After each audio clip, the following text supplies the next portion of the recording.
Halo teman-teman, hari ini kita akan bersama-sama melanjutkan diskusi atau pembahasan tentang formulasi dan teknologi sediaan steril. Dan di bagian yang keempat ini kita akan fokus membahas tentang pembuatan sediaan steril baik dengan teknik aseptis maupun teknik sterilisasi akhir atau sering dikenal dengan terminal sterilization. Nah, yang pertama kan kita bahas adalah sterilisasi terminal. Jadi, kalau sebelumnya kita sudah berdiskusi membahas tentang berbagai metode sterilisasi, ya, bahwa sterilisasi itu digunakan untuk menghilangkan mikroba-mikroba yang ada. Nah, dalam pembuatan sediaan steril untuk memastikan hasil bukan memastikan ya, untuk membuat produk itu menjadi steril, salah satu usaha yang dilakukan adalah sterilisasi itu. Nah, kalau prosedur pembuatan sediaan steril ada dua, yang terminal dan juga aseptis. Bedanya apa?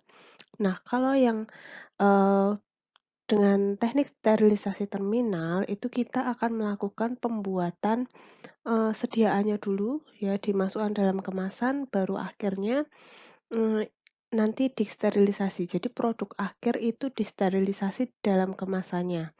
Nah, untuk sterilisasi terminal ini memang rata-rata yang digunakan metode sterilisasinya adalah yang teknik panas lembab menggunakan autoclave ya, karena memang itu paling mudah gitu. Kalau misalnya suatu industri farmasi diminta untuk memilih, pasti lebih memilih yang metode sterilisasi terminal. Mengapa? Karena tentu ini paling mudah ya, paling mudah, paling simple, paling cepat. Jadi tinggal campur, kemas, sterilisasi.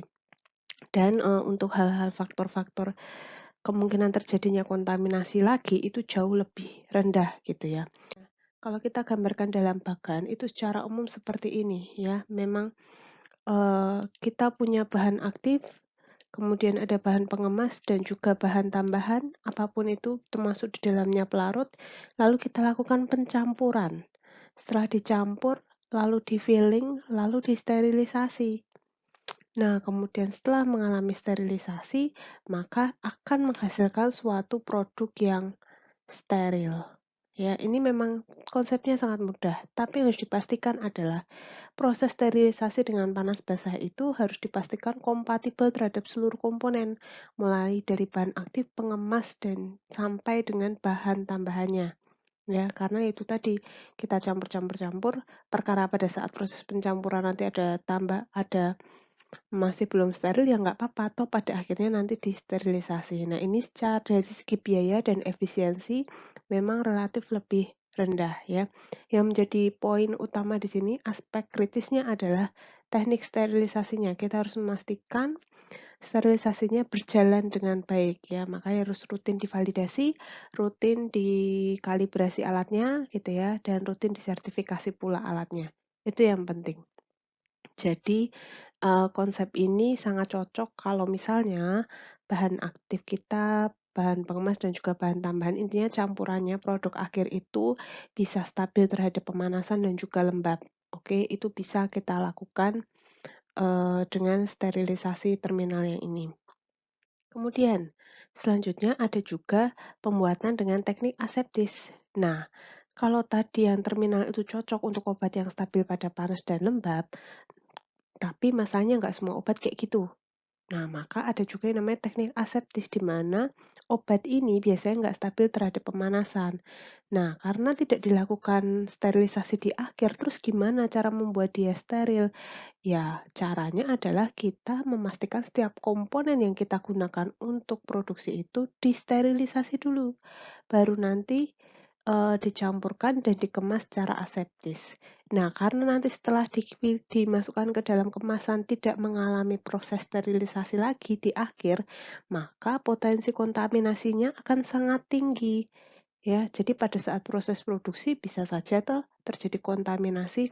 Nah, maka itu untuk teknik aseptis ini harus dilakukan di ruangan yang benar-benar terkontrol dengan berbagai prosedur yang khusus sehingga nanti dia tetap terjamin sterilitasnya meskipun tidak dilakukan sterilisasi di akhir.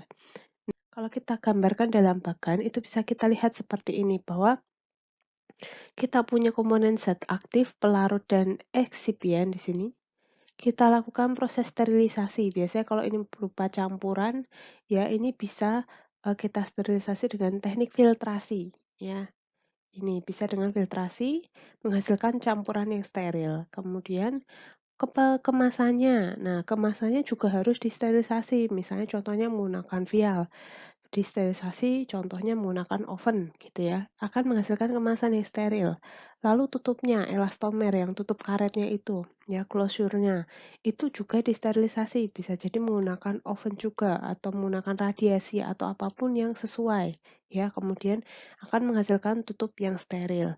Nah, kemudian karena masing-masing sudah dalam kondisi yang steril, lalu campuran dimasukkan ke dalam kemasan dan ditutup dengan proses yang aseptis di ruangan khusus ya, di ruangan khusus yang terkontrol. Ruangan khusus terkontrol itu seperti apa ya? Nanti akan kita bahas pada saat sarana dan prasarana. Nah, dengan teknik pencampuran, pengisian, pengemasan yang aseptis ini diharapkan nantinya produk yang dihasilkan adalah produk steril. Nah, biasanya ini memang, digunakan untuk, produk-produk dalam bentuk cairan bisa, dalam bentuk salep juga bisa, atau kadang yang freeze dry, jadi yang serbuk kering untuk injeksi juga bisa ya. Jadi ini, biasanya memang digunakan untuk itu. Tapi kalau yang untuk larutan-larutan yang kayak infus-infus gitu memang rata-rata pakai yang terminal sterilisasi. Intinya adalah, kembali lagi ke stabilitas, obatnya. Itulah kenapa pada saat kita melakukan studi preformulasi, itu sangat penting untuk mengetahui sifat fisikokimia obatnya. Dia stabil nggak terhadap pemanasan dan lain-lain. Karena selain mempengaruhi metode sterilisasi yang kita pilih, itu juga akan mempengaruhi teknik pembuatan yang akan kita pilih. Apakah aseptis atau apakah terminal gitu. Nah, kalau tadi saya sampaikan bahwa yang aseptis itu dilakukan di ruangan terkontrol dan di akhirnya, tidak dilakukan sterilisasi lagi. Lah terus apa jaminan proses aseptis itu bisa berjalan dengan baik gitu? Apa iya, ketika saya lakukan dengan teknik aseptis itu benar-benar menghasilkan produk yang steril? Nah, itu harus ada jaminannya, ya. Jaminannya dilakukan dengan media field test. Nah, apa itu media field test? Jadi, intinya di sini sama seperti proses pembuatan tadi, saya punya vial, saya punya penutup gitu ya, terus saya punya sealingnya, kemudian Eee, ada dicuci dan disterilisasi masing-masing. Nah, bedanya kalau tadi pembuatan obat, larutan obatnya itu saya ganti dengan medium pertumbuhan bakteri. Jadi kalau misalnya teman-teman dulu ingat praktikum mikrobiologi gitu ya, mau menumbuhkan bakteri pakai media. Nah, sama. Ini cairan obatnya itu kita ganti dengan media, ya. Supaya apa ya, nanti setiap proses itu nanti kita akan tahu apakah ada bakteri yang bisa tumbuh di media itu. Kalau bakterinya bisa tumbuh, berarti prosesnya belum aseptis. Nah, jadi kayak gini. Intinya kita simulasikan proses aseptis itu tadi, ya, di fasilitas yang sama persis dengan pada saat kita melakukan produksi. Ya, misalnya tadi ada vial, stopper, overseals, ya, kemudian medium pertumbuhan bakterinya, ya. Kemudian di sini dilakukan proses filling, proses pengisian filling, kemudian pengemasan, lalu diinspeksi, dilihat seperti apa, kemudian diinkubasi dan dilihat hasilnya seperti apa, ya. Kemudian, nah ini yang saya sampaikan tadi bahwa media fill ini dilakukan sebagai jaminan validasi proses aseptis. Nah, ada beberapa hal yang perlu diperhatikan, ya. Uh, bahwa media fill ini dilakukan seperti proses produksi yang biasa dengan beberapa aspek pertimbangan. Nah, biasanya dilakukan dengan beberapa kondisi worst case. Worst case itu kasus terburuk supaya apa? Dalam hal-hal tertentu yang terburuk nanti, kalau misalnya pada saat proses produksi terjadi hal-hal yang tidak diinginkan, itu tetap hasilnya, produknya yang dibuat secara aseptis itu tetap steril.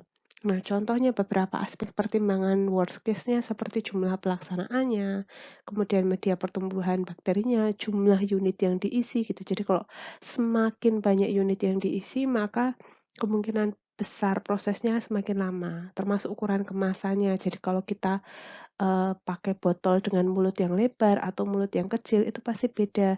Kalau mulutnya lebar, nanti ada pengaruhnya ke kecepatan pengisian dan juga kemungkinan kontaminasi masuk gitu. Volume pengisian, ya semakin banyak otomatis semakin lama durasinya juga, kecepatannya juga. Kalau misalnya kecepatannya terlalu tinggi, kecepatan pengisian terlalu tinggi itu ada risiko sering terjadinya error ya.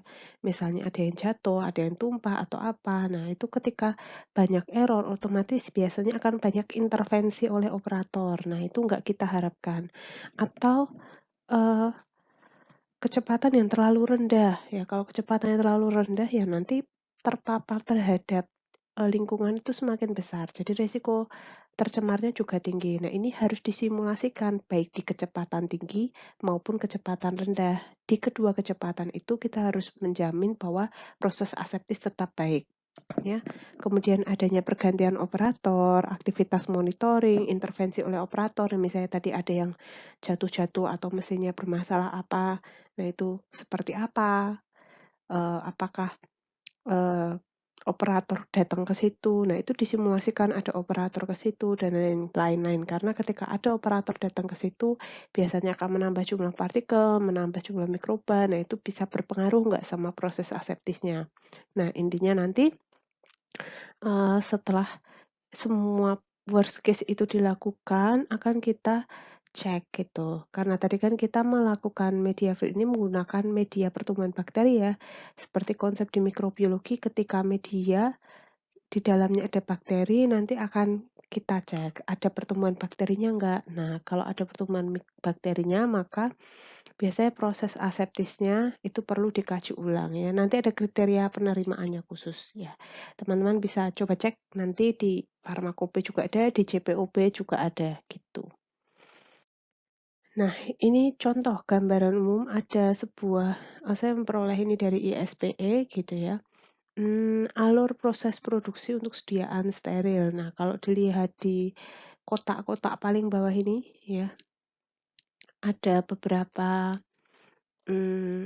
warna itu menunjukkan apa. Nah, untuk yang di sini ya teman-teman bisa melihat ada beberapa proses yang bisa dilakukan ya, di mana di sini ada beberapa contoh pembuatan, kita fokus ke yang warna pink dan yang warna biru muda gitu ya, yang pink dan biru muda sama orange juga boleh gitu ya. Kalau di situ ada warna merah dan juga biru tua, itu kalau yang warna biru tua itu menggambarkan active active agent atau bahan aktif atau bahan eksipien ya. Sedangkan kalau yang warna merah itu adalah kemasannya ya. Nah, sekarang kita lihat. Di sini misalnya ada barang datang ya. Barang datang. Barang datang kalau itu merupakan suatu kemasan ya akan kita bawa ke sini ya.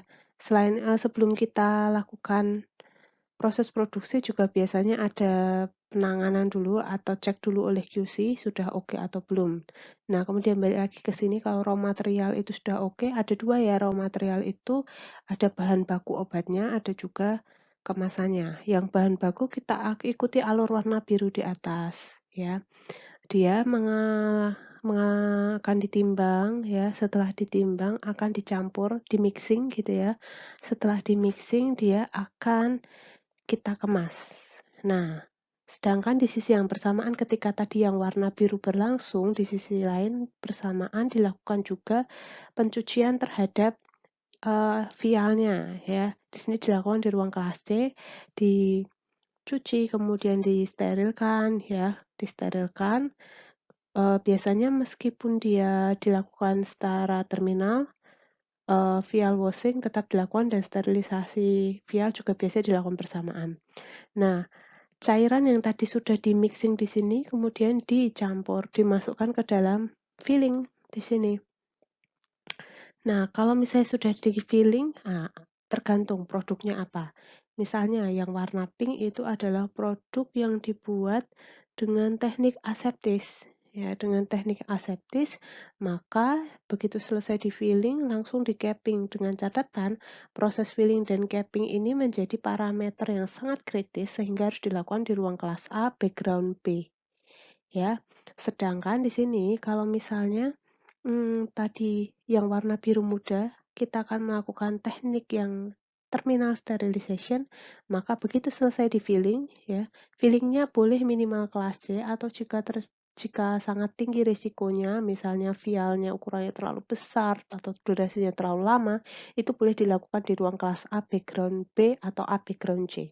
Kemudian bisa di autoclave ya, autoclave di ruang kelas C, kemudian bisa selesai ya, setelah dikemas langsung autoclave ya. Sorry ini ya. Setelah dia dikemas ya, di filling, dikemas dulu baru dia di autoclave ya. Lalu bagaimana dengan yang orange? Kalau orange ini lyofilisasi, jadi yang serbuk kering untuk injeksi. Jadi setelah dia masuk ke di filling dalam bentuk cairan, dia akan mengalami freeze dry. Nah, setelah dia freeze dry baru ditutup. Nah, setelah ditutup baru dikemas. Jadi biasanya kalau yang freeze dry dia juga aseptik ya.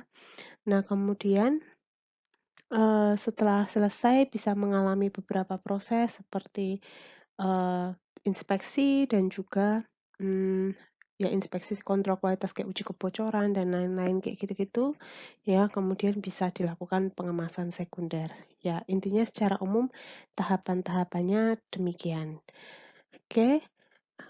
Baik, demikian penjelasan saya. Semoga bisa diterima dengan baik dan semoga menambah wawasan teman-teman tentang bagaimana cara produksi sediaan steril. Oke, terima kasih. Oh, satu hal lagi. Kalau teman-teman mau tahu lebih detail, bisa cek di CPOB 2018 yang aneks 1, yaitu tentang pembuatan sediaan steril. Oke, terima kasih.